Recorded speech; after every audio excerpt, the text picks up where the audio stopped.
우리 성령의 임재를 확신하고 앞뒤 좌우로 사랑하고 축복합니다. 인사 좀 하겠어요.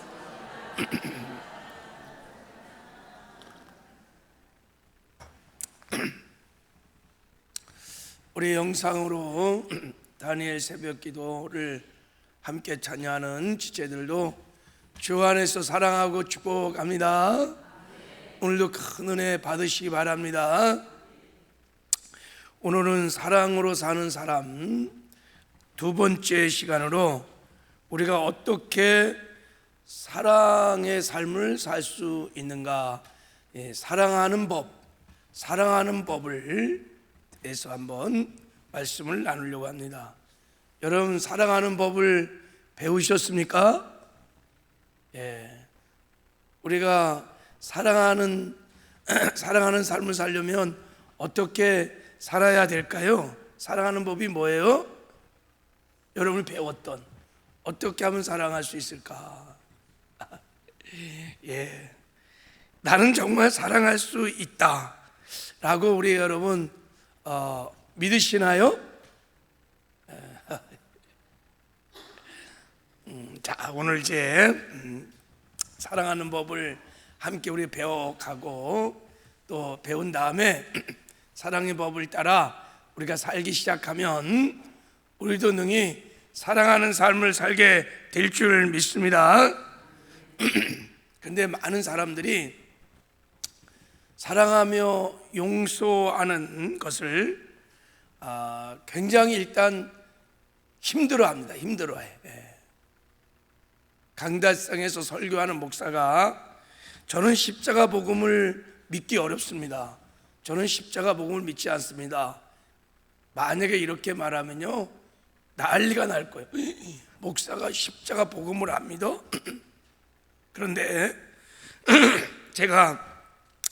저는 사랑하는 것이 너무 어렵습니다. 미운 사람을 도저히 용서할 수 없습니다 라고 고백하면, 목사님도 그렇구나, 인간적이다 그러면서 다 용납을 할 거예요. 그죠? 이렇게 우리는 사랑하지 못하는 것을 자연스럽게 사실은 암묵적으로 용납하며 살고 있습니다. 그리고 사실 사랑의 가치를 내가 최고로 삼고, 하나님 정말 내 오늘 사랑하고 싶습니다, 사랑해야만 됩니다 라고 기도하면서 사랑하려고 몸부림치는 사람들이 그렇게 사실은 많지가 않아요. 어제 말씀드렸죠. 우리가 사랑하는 것은 선택사항이 사실은 아닙니다. 사랑은 우리가 세 계명을 따라 사는 것은 선택사항이 아니라 이것이 우리 구원과도 관련이 있습니다. 기독교의 최고의 핵심의 가치예요. 그럼에도 불구하고 이 가치를 붙들고 날마다 사랑하는 삶을 살려고 몸부림치며 그것을 구하고 하나님 사랑하는 힘을 달라고 그렇게 사는 사람들은 많지 않다는 거예요. 왜 사랑하고 용서하는 것이 그렇게 어렵게 느껴지는 것일까? 일단 그것은 자신의 힘으로 내가 사랑하려고, 내 힘으로 용서하려고 하기 때문입니다. 우리 힘으로는 주님이 원하시는 그 세 계명을 따라서 사랑하는 삶을 절대 살 수 없습니다. 여러분, 예수님이 왜 십자가에 못 박혀 죽으셨는지를 한번 생각해 보세요. 우리 힘으로는 구원받을 수 없기 때문에 주님이 십자가를 지신 거예요. 이 길 외에는 다른 길이 없어요. 그래서 예수님이 십자가를 지신 것이죠. 사랑과 용서도 마찬가지입니다. 구원을 우리 힘으로 받을 수 없듯이 사랑도 우리 힘으로는 할 수가 없습니다. 여러분, 우리의 자아는 말씀드린 대로 근본적으로 죄 덩어리, 죄 짱아지, 내가 곧 죄요, 죄가 나요.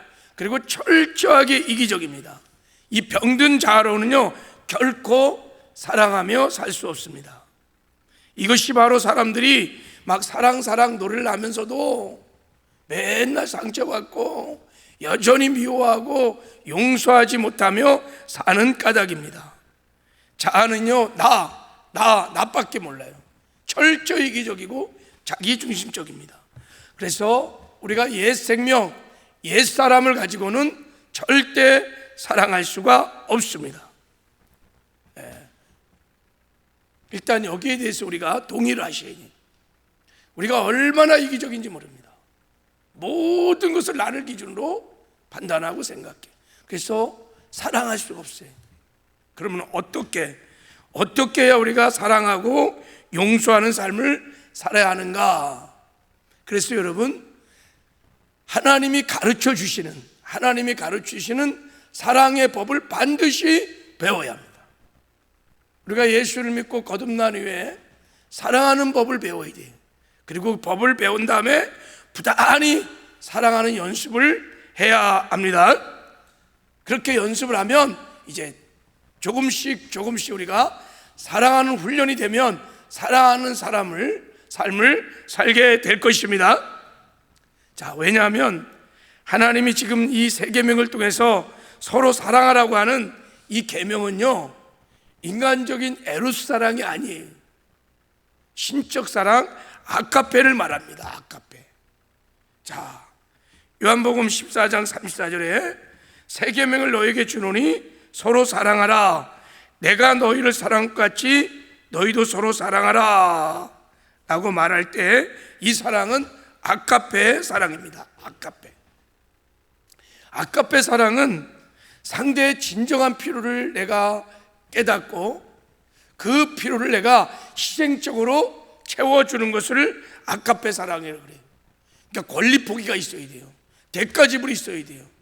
그래야지만 아가페 사랑은 이루어질 수가 있습니다. 여러분, 예수님께서 우리에게 구원을 주시기 위하여, 구원의 필요를 채워주기 위하여 십자가에 당신의 생명을 내어줬어요. 엄청난 희생을 했습니다. 이 사랑을 아가페라고 하는 거예요. 그래서 여러분, 사랑하는 것이 쉽지 않은 거예요.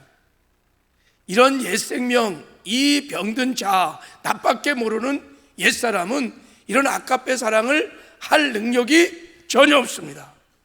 남을 위해서 여러분 희생한다는 것이 그게 쉬운 게 아니에요. 오히려 나의 유익을 챙기려고 아둥바둥 막 싸우는 것이 인간의 본성이기 때문에 사랑의 삶을 살 수가 없고, 그래서 사랑한다는 것이 그렇게 어려운 것입니다. 그리고 아주 나는 사랑할 수 없어 라고 벌써 다 받아들이고 다 분위기가 그렇습니다. 그래서 그렇게 중요한 기독교 핵심 가치인 믿음, 소망, 사랑 중에 그 중에 제일은 사랑이라. 사랑이 지상 계명입니다. 그럼에도 불구하고 날마다 하나님 사랑하게 도와주십시오, 사랑하며 살겠습니다 라고 몸부림치는 사람이 그렇게 많지 않은 것입니다. 그래서 예수님께서 오늘 본문 말씀을 통하여 우리가 새 계명을 따라 서로 사랑할 수 있는 사랑의 법을 가르쳐 주셨습니다. 이 법을 여러분 반드시 배워야 돼요. 그리고 연습을 해야 돼요. 사랑하는 법을 배우는 것은 오늘 짧은 시간에 배울 수 있어요. 제가 수없이 또한 설교했었어요. 그러나 그것을 배운 다음에 그 다음부터는 이제 부단한 경건의 훈련을, 사랑하는 법을 배워서 우리가 훈련을 해야 될 줄 믿습니다. 자, 사랑의 법을 배울 마음의 준비가 되었나요? 자, 우리 그럼 한번 우리 PPT 좀 보세요. 자, 우리 PPT 좀 쏴주세요. 1번. 아니, 다음에. 자, 아니야, 1번이요. 1번. 예, 자, 사랑의 법을 배우라 그랬어요. 자, 우리 요한복음 13장 34절을 읽도록 하겠습니다. 시작.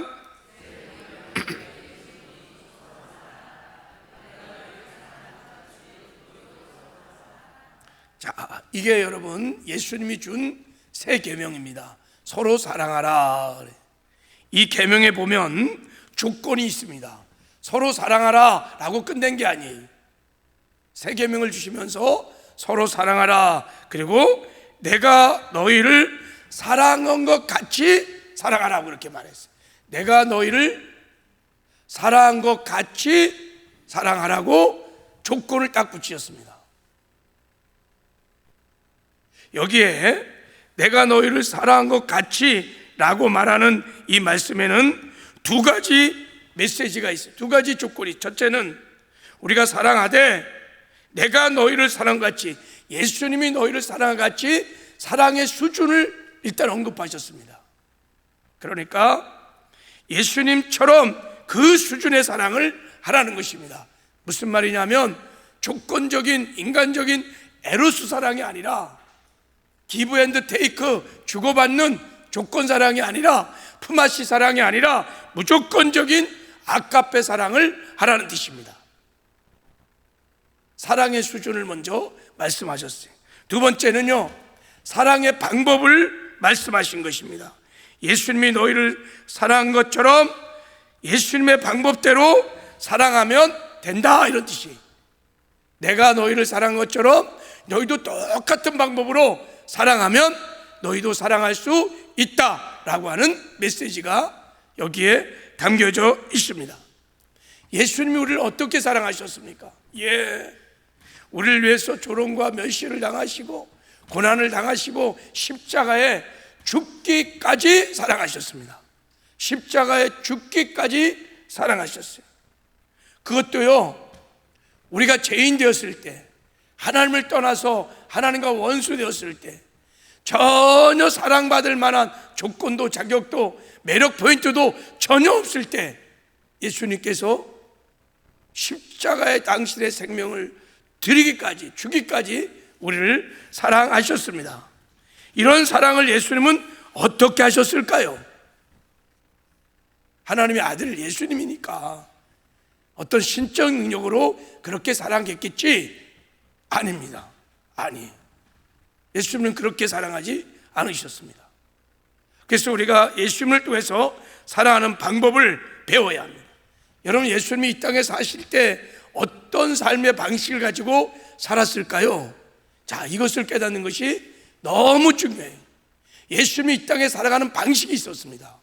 그렇게 방식대로 살았기 때문에 예수님이 우리를 죄인 되었을 때 당신의 몸을 내어주기까지 사랑할 수 있었던 것입니다. 할렐루야. 자, 예수님의 삶의 방식을 복음서를 보면 알 수 있습니다.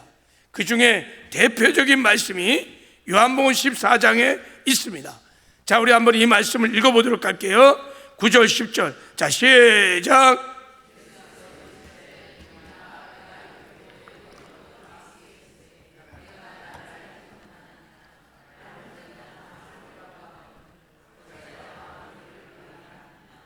내가 아버지 안에 거하고 아버지는 내 안에 계신 것을 내가 믿지 아니하느냐. 내가 너에게 이른 말은 스스로 한 것이 아니라 아버지께서 내 안에 계셔서 그의 일을 아시는 것이니라. 자, 참 신비하고 놀랍죠, 그죠? 여러분, 이 말씀이 이해가 됩니까? 지금 예수님이 하신 말씀을 이해가 됩니까?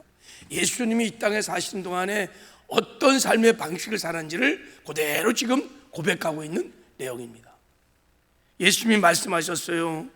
나를 본 자는 아버지를 봤다는 거예요. 나를 본 자는 아버지를 봤다. 이게 무슨 말입니까? 예수님과 하나님 아버지는 하나였다는 거예요. 하나. 예수님이 이 땅에 사는 동안에 예수님의 삶을 산 것이 아니라 아버지의 삶을 살았다는 거예요. 그러니까 나를 본 자는 곧 하나님 아버지를 본 거야 라고 말하는 거예요. 그리고 이렇게 말해요. 내가 너에게 이런 말은 내가 스스로 하는 말이 아니야, 이런 말이. 그러니까 예수님은 스스로 아무것도 하지 않았습니다. 예수님이 보는 것, 말하는 것, 행동하는 것, 모든 것은 스스로 한 것이 단 하나도 없습니다. 자기 마음대로 한 것이 하나도 없고 주님 안에 사시는 하나님 아버지가 주시는 마음을 따라서 말하고 행동하고 그렇게 살았다는 것입니다. 할렐루야. 여러분, 그것이 어떻게 가능할까요? 어떻게 예수님이 하나님 아버지의 삶을 살 수 있었을까요? 예수님은요, 이 땅에 오실 때, 육신을 입고 오실 때 이미 자기를 완전히 보이셨습니다. 이미 사실은 죽은 거예요. 빌립보서 2장 6절에 보면 그는 근본 하나님의 본체이시나 하나님과 동등됨을 취할 것으로 여기지 아니하고 오히려 자기를 비워 종의 형체로 사람과 같이 되셨고, 그래서 완전히 자기를 내려놓으셨습니다. 이미 사실은 예수님은 십자가에 죽으신 것이 아니라 오실 때 이미 죽으신 것입니다. 그리고 하나님 아버지를 내 마음의 보좌의 중심에 모시고 그 하나님과 교제하면서 하나님이 주시는 생각을 따라, 하나님이 주시는 마음을 따라 순종하며 살았던 것입니다. 할렐루야. 그래서 완벽하게 하나님 아버지와 동행하는 삶을 살았어요. 나를 본 것이 곧 하나님을 본 것이라고 말할 정도로 완전한 동행을 예수님은 이루셨습니다. 하나님의 뜻을 십자가에 죽기까지 순종함으로 완전한 동행을 이루었던 것입니다. 이게 예수님의 삶의 방식입니다. 그래서 예수님께서 그렇게 사랑의 삶을 살 수 있었던 것은 내 안에 계시는, 예수님 안에 계시는 하나님 아버지의 그 사랑의 마음이 부어질 때, 그 용서의 마음이 부어질 때 그 사랑의 마음을 가지고 그렇게 사랑을 하셨다는 것입니다. 할렐루야. 자, 우리도 이제 마찬가지로 예수님처럼 하면 사랑의 삶을 살 수 있다는 것입니다. 할렐루야. 이제 십자가에 죽으셨다가 부활하신 사랑의 주님을 내 마음에 모시고 그 주님과 친밀한 교제를 나누면서 그 주를 바라보면서 예수님이 주시는 마음을 따라, 예수님이 주시는 사랑의 마음, 용서의 마음, 그 마음을 따라 우리가 순종하며 나가면 우리도 예수님처럼 아가페 사랑을 할 수 있습니다. 할렐루야. 이게 바로 주님이 세겜을 주시면서 한 말씀이에요. 내가 너희를 사랑한 것처럼 너희도 사랑해야 된다. 할렐루야. 그러면 우리가 이 사랑의 법을 배우려면 십자가의 복음을 분명히 알고 우리가 믿어야 합니다. 예수님이 십자가에 못 박혀 죽을 때 이기적이고 자기중심적인 나밖에 모르는 우리의 옛사람이 십자가에 못 박혀 죽었습니다. 할렐루야. 십자가의 죽음과 함께 연합하여 이기적인 나는 죽었습니다. 그리고 예수님의 부활과 연합하여 우리가 산자가 되었습니다. 그리고 사랑이신 주님이 새로운 피조물인 우리를 성전 삼고 주의 성령 오셔서 우리와 함께 사십니다. 사랑의 주님이 우리 안에 사십니다. 여러분 아멘이시죠? 이것을 믿는 사람을 그리스도인이라고 하는 것입니다. 이제부터 우리가 그 주님을 끊임없이 바라보고 주님이 주시는 그 사랑의 마음을 따라 하나씩 하나씩 순종하며 나가면 우리도 사랑의 삶을, 아가페의 삶을 살게 될 줄 믿습니다.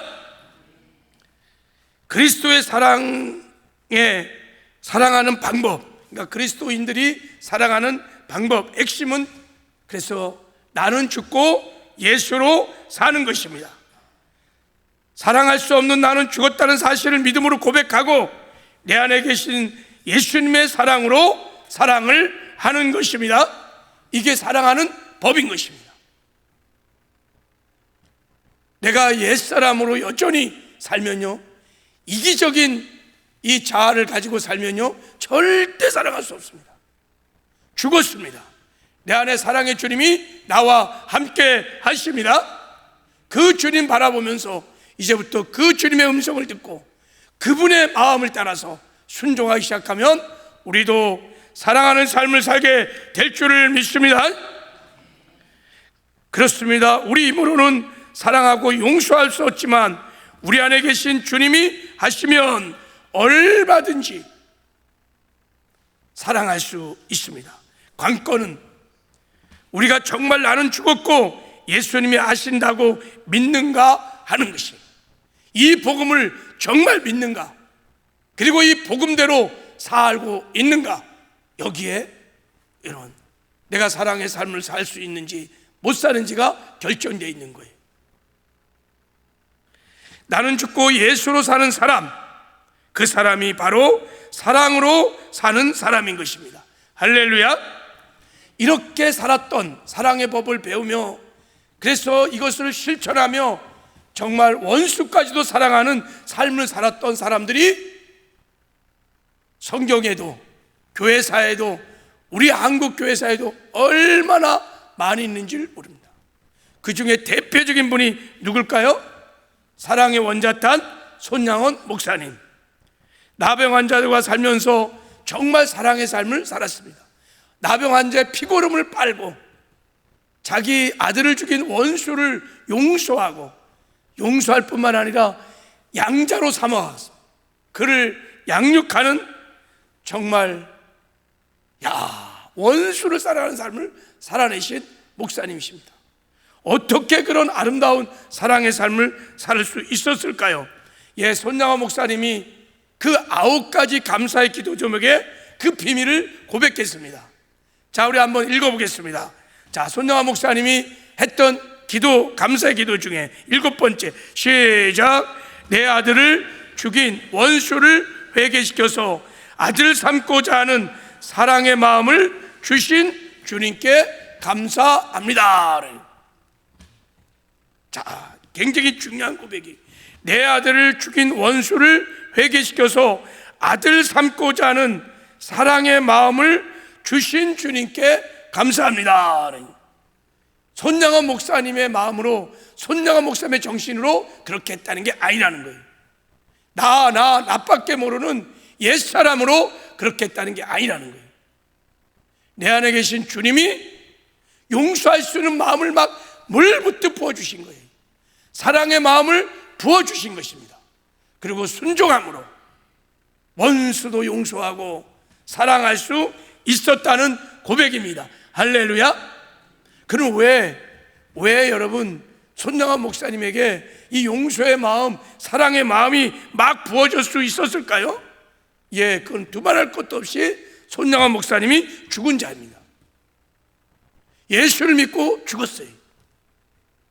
그리고 내 안에 주님이 사시는 거예요. 주님의 주권을 인정하고 늘 주님 바라보시면서 주님과 친밀한 교제를 나누면서 언제나 주님이 주시는 마음을 따라 순종하며 살았기 때문에 나병 환자의 피고름도 빠를 수 있었던 것입니다. 그리고 원수도, 아들을 죽이는 원수도 용서할 수 있었던 거예요. 사랑하며 살 수 있은 줄 믿습니다. 이게 사랑하는 법이에요. 우리도 여러분 손양원 목사님처럼 나는 죽고 예수로 살아서 사랑의 삶을 살 수 있는 새로운 피조물, 예수님을 모시고 사는 새로운 피조물, 새 사람인 것을 믿으시기를 바랍니다. 그렇게 살아낼 수 있기 때문에 하나님이 우리에게 새 계명을 주신 것입니다. 우리가 그 계명을 따라 사랑할 수 없다면 그런 계명도 주시지 않았을 거예요. 우리도 손양원 목사님처럼 여러분 십자가에서 내 옛사람이 죽었습니다. 그리고 내 안에 사랑의 주님이 사십니다. 그리고 주님을 바라보면 주님이 주신 영의 생각을 따라 순종하고 나가면 우리도 사랑의 삶을 살게 될 줄 믿습니다. 이 사랑의 법을 배워서 지금부터 이제 부단히 훈련을 하셔야 합니다. 연습을 해야 돼요. 그냥 머리로는 알아갖고는 안 됩니다. 그러면 우리도 사랑의 삶을 살게 될 줄 믿습니다. 교재에 나온 나 죽고 예수로 살 때 사랑의 삶을 살았던 간증을 하나 여러분과 나누겠습니다. 자, 교재에 보면 이런 간증이 있어요. 고등부의 한 여학생이 어릴 때 부모님이 모두 돌아가셔서 고모 밑에서 자랐습니다. 그 고모는 조카들을 키우느라 시집도 못 가고 온갖 고생을 하며 살았습니다.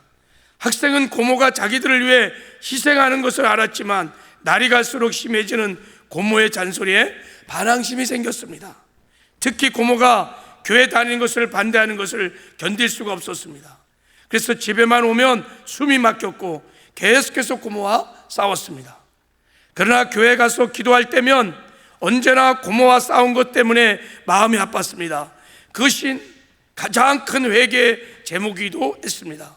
그러던 어느 날 그 학생은 교회에서 우리가 죽어야 우리 대신에 예수님께서 역사하신다는 설교를 받고 큰 은혜를 받았습니다. 그 순간 나 대신 예수님이 우리 고모를 만나면 얼마나 좋을까 하는 생각이 들었습니다. 예배를 마친 후 집으로 돌아간 학생은 현관의 물고리를 잡고 기도했습니다. 하나님, 저는 고모를 만나 싸우지 않을 자신이 없습니다. 저 대신 주님이 우리 고모를 만나 주십시오. 저는 죽었습니다. 제 안에 주님이 사십니다. 나 죽고 예수로 사는 고백을 했다는 거예요. 기도를 마치고 문을 여는 순간 잔뜩 미간을 찌푸린 고모가 영락없이 잔소리를 퍼붓기 시작했습니다. 그런데 그 잔소리를 듣는 학생의 마음이 이상하게 전과는 달랐습니다. 전에 같으면 같이 대들면서 반항을 했을 텐데 그날은 잔소리를 퍼붓는 고모의 얼굴에 주름진 것이 눈에 들어왔습니다. 학생의 눈에 왈칵 눈물이 솟구쳤습니다. 학생은 자기의 소리를 질러 대는 고모를 와락 끌어안았습니다. 그리고 깜짝 놀라는 고모에게 말했습니다. 고모 많이 늙었어. 우리 때문에 너무 많이 늙었어. 고모 사랑해. 고모 고마워. 고모는 전혀 예상치 않았던 조카의 행동과 말 때문에 당황했지만 그 순간 가슴에서 오랫동안 응어려져 있던 것이 풀어지는 것 같은 느낌이 들었습니다. 그날 고모와 조카는 서로 붙들고 한참을 울었습니다. 예수님께서 조카를 통해서 한 여인의 삶을 치유하고 해방시키는 순간이었습니다. 그날 이후로 고모는 조카를 따라서 교회에 나왔고 지금은 우리 교회의 충성스러운 집사가 되어 주님을 잘 섬기고 있습니다. 할렐루야. 나는 죽고 예수로 살면 사랑하며 살 수 있다는 것을 보여주는 아름다운 간증입니다.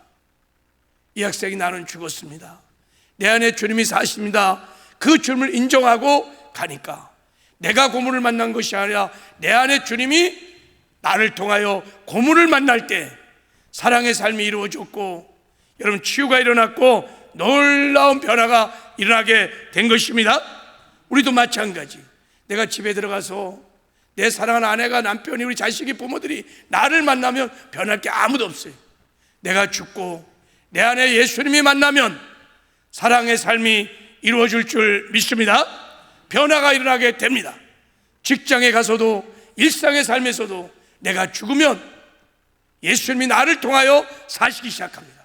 세상 사람이 이기적인 나를 만나는 것이 아니라 내 안에 계신 주를 만나면 우리도 여러분 사랑의 삶을 살게 될 줄을 믿습니다. 이게 사랑의 법인 거예요. 여러분 이 사랑의 법을 지금부터 이제 많이 연습하시기를 주님의 이름으로 축복합니다. 사랑은 연습입니다. 우리 운동도 하면 근육이 생기면서 여러분 튼튼해지는 것처럼 사랑도 그렇습니다. 처음부터 큰 사랑을 이룰 수 없습니다. 그러나 오늘부터 우리가 사랑의 법을 따라서 하나씩 작은 것부터 내 멋대로 내 생각대로 말하고 행동하지 말고 주님이 주시는 사랑의 마음을 따라서 말하고 행동하기 시작하면 우리도 여러분 아카페 사랑을 조금씩 할 수 있는 사랑의 사람이 될 줄을 믿습니다. 말씀을 맺겠습니다. 그리고 우리 이제 한번 기도할 텐데, 자, 여러분 내가 그동안 서로 사랑하는 세 계명을 따라서 사랑하지 못했다면 우리 이 시간에 회개하고, 하나님 제가 세 계명을 따라 이제부터 사랑하는 삶을 살겠습니다. 나 죽고 예수로 사는 복음이 더 깊이 깨달아지게 해달라고, 그리고 성령 충만해서 성령에 사로잡혀서 살게 해달라고, 그래야 우리가 이 사랑의 법을 따라 살 수 있습니다. 우리 성령의 충만함을 구하며 하나님께 기도할게요. 자, 우리 주여 삼창하고 통성으로 기도하겠습니다.